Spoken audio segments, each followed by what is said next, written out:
Hey guys, in this video I'm going to show you how to reset your Sony Home Theater without your remote. If you find this video helpful, please consider to like this video and subscribe to my channel. In saying that, let's just jump straight into the video.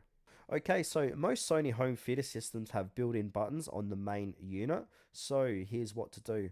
Now turn off the unit so you can use the power button on the unit to do this.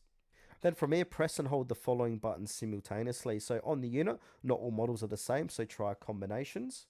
Now we could try power plus volume up plus input, or sometimes function instead of input, then hold them for about 5 to 10 seconds. The system will usually reboot or flash and return to default factory settings. Now if that doesn't work, we can try method 2, which is a power cycle reset or a soft reset.